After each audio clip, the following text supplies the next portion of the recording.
नमस्कार दोस्तों, आज के इस शानदार विश्लेषण में बहुत बहुत स्वागत है। चलिए सीधा मुद्दे पर आते हैं। आज हम जिस विषय पर बात कर रहे हैं वो है the secret to consistent profits. अब क्या ये सोचा जा सकता है कि एक मामूली सी नोटबुक किसी ट्रेडर की पूरी दिशा ही बदल दे? ये बिल्कुल सच है। अक्सर हम बड़ी बड़ी और कॉम्प्लेक्स रणनीतियों के पीछे भागते रहते हैं, लेकिन सफलता का जो असली रहस्य है ना, वो इसी एक छोटी सी आदत में छिपा होता है। दुनिया के मशहूर trading psychologist doctor Alexander Elder का एक बहुत ही कमाल का एनालॉजी है।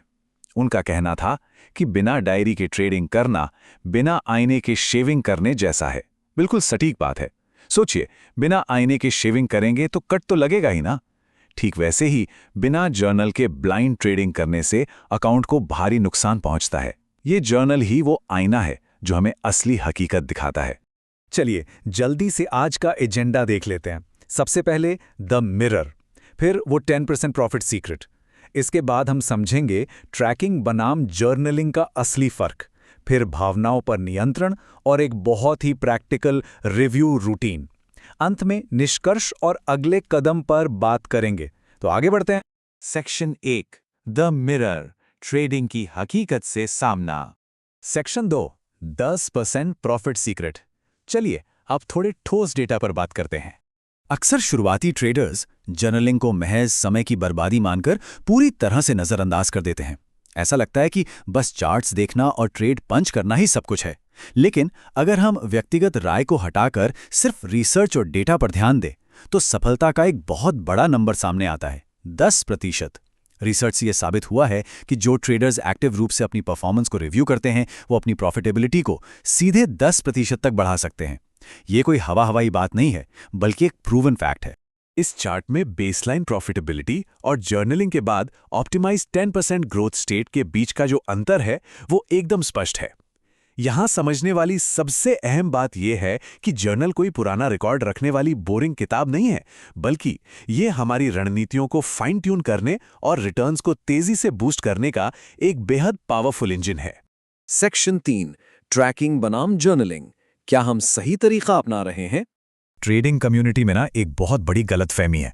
ट्रैकिंग और जर्नलिंग को अक्सर एक ही समझ लिया जाता है, लेकिन इनमें जमीन आसमान का फर्क है। ट्रैकिंग का मतलब है सिर्फ नंबर लिखना, प्रॉफिट कितना हुआ, लॉस कितना हुआ, ये तो बस मैथ्स है। लेकिन असल जर्नलिंग में भावनाओं को रिकॉर्ड किया जाता है, ट्रेड के पीछे का क्यों लिखा जाता है। जब हम अपनी एंट्री और एग्जिट के असली कारण कागज पर उतारते हैं, तब जाकर हमारे गहरे व्यवहारिक पैटर्न यानी बिहेवियरल पैटर्न खुलकर सामने आते हैं। सेक्शन 4, भावनाओं पर नियंत्रण, ट्रेडिंग के मनोविज्ञान का खेल। सच तो ये है कि ट्रेडिंग फंडामेंटली मैथमेटिक्स से ज्यादा इमोशंस का गेम है। अगर माइंड कंट्रोल में नहीं है, तो दुनिया की बेस्ट स्ट्रैटेजीज भी फेल हो जाएगी। इन रेड फ्लैग्स को देखिए: डर, लालच, रिवेंज ट्रेडिंग और फोमो यानी फियर ऑफ मिसिंग आउट। इंसानी दिमाग प्राकृतिक तौर पर नुकसान से डरता है और फायदों का लालची होता है, और यहीं से सारी विनाशकारी आदतें जन्म लेती हैं। जर्नलिंग इन ट्रिगर्स को समय रहते पहचानने में एक गेम चेंजर साबित होती है। अब जरा इस एक स्पेसिफिक जर्नल एंट्री पर गौर करते हैं। डर के कारण ट्रेड क्लोज कर दिया।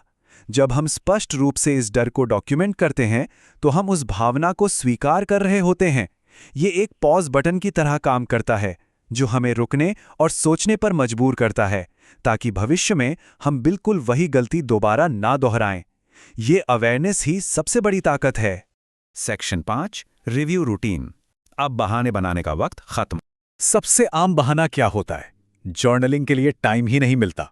लेकिन इस multi time frame review system को देखिए। रोजाना सिर्फ 5 मिनट, हफ्ते में 30 मिनट और महीने में केवल 2 घंटे। ये किसी भी व्यस्त रूटीन में बहुत ही आसानी से फिट हो सकता है ना? ये समय की बर्बादी नहीं है, बल्कि आपके समय का एक बहुत ही छोटा और बेहतरीन इन्वेस्टमेंट है। तो इसमें करना क्या है? बहुत ही सिंपल है। स्टेप 1, बाजार बंद होने पर 5 मिनट का डेली मेमोरी डंप, जहां दिन भर की ताज़ा गलतियों को बस नोट कर लेना है। स्टेप 2, वीकली पैटर्न चेक, यहां यह देखना है कि कौन सी गलती बार बार रिपीट हो रही है। और स्टेप 3, महीने के अंत में अपनी जीत की दर और रिस्क रिवॉर्ड रेशियो का एक गहरा सांख्यिकीय विश्लेषण। बस इतना सा ही प्रोसेस है। सेक्शन 6, निष्कर्ष और हमारे अगले कदम। जर्नलिंग की ये एक बेहद सरल सी आदत किसी भी आम जुआरी को एक अनुशासित प्रोफेशनल ट्रेडर में पूरी तरह से बदल सकती है। बिजनेस की दुनिया का एक बहुत ही सॉलिड और शक्तिशाली सिद्धांत है, अगर आप इसे माप नहीं सकते तो आप इसे सुधार भी नहीं सकते। अपनी परफॉर्मेंस को मापना और उसका विश्लेषण करना सफलता के लिए बिल्कुल नॉन नेगोशिएबल है। तो अब सबसे बड़ा सवाल यही उठता है, क्या वो जर्नल आज से शुरू होने जा रहा है? उम्मीद है कि इस विश्लेषण से एक बहुत ही स्पष्ट और सही दिशा मिली होगी। अगर ये जानकारी और हमारा आज का ये विश्लेषण आपको मूल्यवान लगा हो तो प्लीज़ लाइक और सब्सक्राइब बटन ज़रूर दबाएं, ताकि आगे भी हम ऐसे ही गहराई से जुड़े विषयों को एक्सप्लोर करते रहें। आज हमारे साथ जुड़ने के लिए आपका बहुत बहुत धन्यवाद।